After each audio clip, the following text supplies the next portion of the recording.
สบายดีมื้อนี้มาพบกับข้าพเจ้าอยู่ในช่อง Top Page Channel มื้อนี้ข้าพเจ้ามีแอปดีๆมานำเสนอแอปตัวนี้เป็นแอปหาเงินฟรีเข้าฟรีฟ้าวแอปอ่านข่าวประเทศเพื่อนบ้านแอปตัวนี้มีชื่อว่า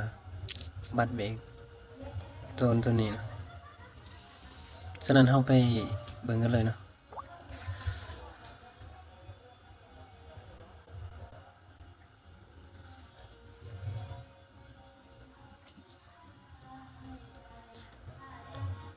สำหรับวันพุธ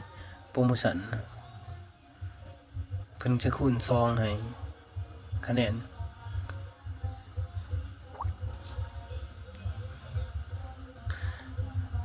เฮาเข้ามาทำอิฐมันจะเป็นหน้าจังซี่เนาะแต่ก่อนอื่นเฮาไปเบิ่งสะสมแต้มวันนี้เนาะการหาคะแนนว่าเฮาสิหาได้อยู่ไสนี่1แม่นจากการเชิญเพื่อนเฮาต่อเพื่อน1คนเฮาจะได้อยู่6,000คะแนน6,600คะแนนสำหรับส่วนนี้ต่อ1คนวันนี้กล่องที่2แม่นตรวจสอบในโปรดกลับมาพรุ่งนี้ตัวนี้แม่นทุกๆมื้อจะต้องมี1วิดีโอขึ้นมาเพื่อให้เฮาเบิ่งตัวกล่องสีฟ้าเพื่อให้เฮาเบิ่งแล้วก็เฮาก็จะได้คะแนนบัดนี้สำหรับกล่องตามแม่นการอ่านข่าวกล่องสีฟ้าอ่านข่าวนึงแม่นจะได้60คะแนนแล้วก็การสำรวจในช่วงนี้จะได้30คะแนนต่อครั้งหนึ่งแล้วก็มีการแบ่งปันทาง Facebook ก็จะได้อยู่1,000คะแนน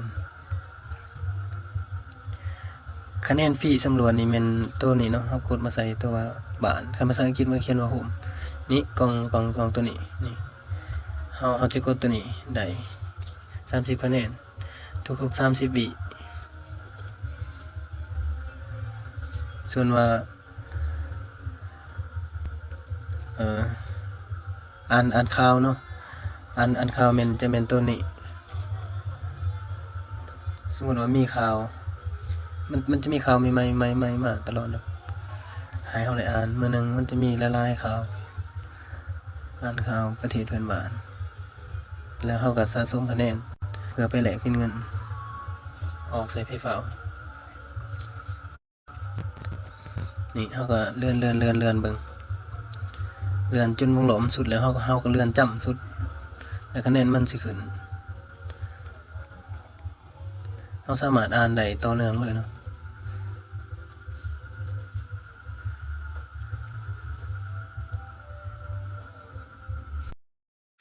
วันที่เฮาสามารถหาจากการเชิญเพื่อนแม่นได้6,600เนาะจากการเชิญเพื่อนแม่นเฮามาเข้าตัวกระเป๋าสตางค์นี่เฮาจะเชิญเพื่อนเฮาจะ copy ลิงก์ตัวนี้ไปให้เขาแล้วจะให้เขากรอกโค้ดนี้โค้ดตัวนี้เนาะ B08906546นี่แหละถ้าเขากรอกรหัสเฮาก็จะสิได้6,600คะแนน6,600คะแนนเท่ากับ2บาทไทยสำหรับผู้ใดที่สมัครใหม่ถ้าบ่มีรหัสเนาะกรอกใส่ก็เอารหัสของข้าพเจ้าไปใส่ได้คันมีของเพื่อนก็ใส่ของเพื่อน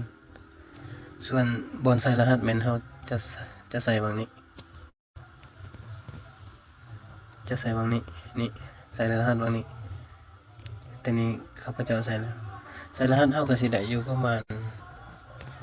200คะแนนบ่หรือประมาณ400คันถือบ่ผิดก็ที่ประมาณนั้นแล้วก็จากที่เฮาเชิญเพื่อนเฮาก็สิได้สะสมแต้ม าสิได้สะสมแต้มเพื่อมาสปินตัวข้างถึงนี้เนาะ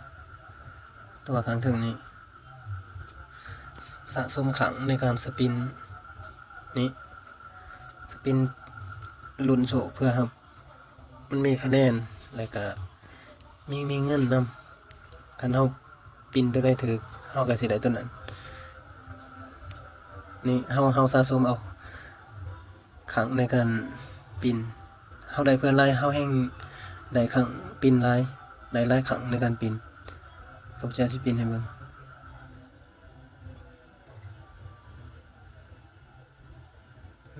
ได้มอนฟรีถ้าเฮาโชคดีเฮาก็สิได้ไล่กว่านี้เนาะสิได้อาจจะเป็น100คะแนน1,000 คะแนนหรือว่า10 คะแนนหรือถ้าโชคดีนี่ก็ได้300 บาทถ้าเฮาโชคดี30 บาท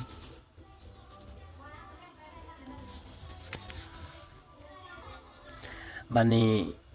ตัวนี้กองของขวัญขังหัวสุดด้านเทิงเฮาจะกดเบิ่งโฆษณาได้ทุกๆ1 ชั่วโมงตัวนี้ทุกๆมากดเอาคะแนนอยู่นี่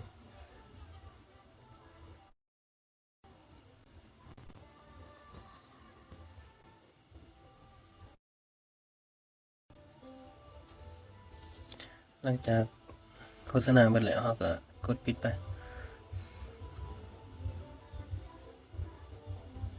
เฮาจะได้200 ปลายคะแนน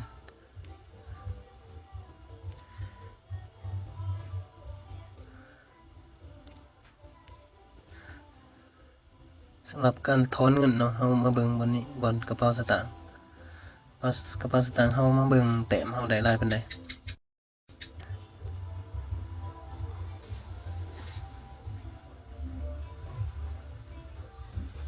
6506,500 แต้ม583 แต้มได้อยู่ประมาณบาทปลาย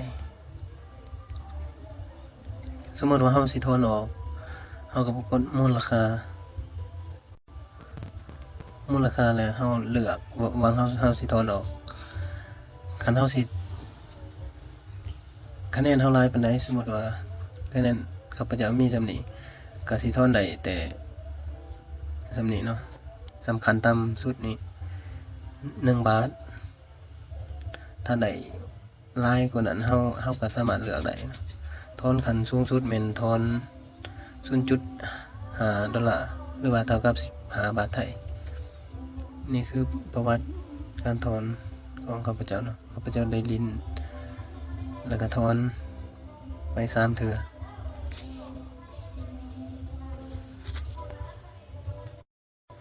ถอนได้จริงเนาะ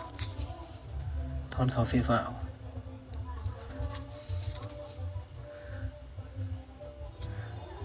ส่วน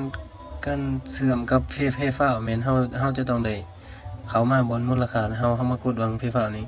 แล้วก็เสื่อมบัญชีฟรีฟ้าวที่เฮาตั้งไว้หั่นส่วนการตั้งฟรีฟ้าวแม่นข้าพเจ้าจะติดลิงก์ไว้ด้านล่างคลิปเนาะสามารถกดเข้าไปรับชมได้เฮาอยากได้คะแนนหลายๆแม่นเฮาต้องอยากได้คะแนนหลายแบบข้าพเจ้านี่ต้องได้เชื่อมโยง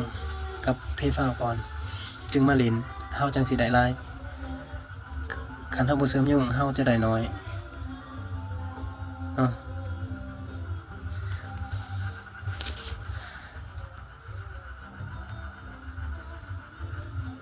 สำหรับเพื่อนๆที่สำหรับเพื่อนๆที่อยากลิ้นเนาะก็สามารถลิ้นได้แล้วก็อย่าลืมเนาะกอโคดข้าพเจ้าบอนนี้เอาโคดตัวนี้ไปใส่แล้วก็สิได้ประมาณ200หรือ400นี่แหละประมาณนี้แหละแต่ก่อนอื่นหมดแม่นให้เฮาเชื่อมโยงกับบัญชีไฟฟ้าเฮาก่อนเฮาจังสิได้คะแนนหลายเนาะถ้าเฮาบ่เชื่อมโยงเฮาจะได้บ่หลายข้าพเจ้าก็ขอจบคลิปสำนี้เนาะขอบใจหลายๆที่เข้ามารับชม แล้วก็อย่าลืมกดติดตามส่องข้าพเจ้าจะได้บ่พลาดคลิปต่อๆไป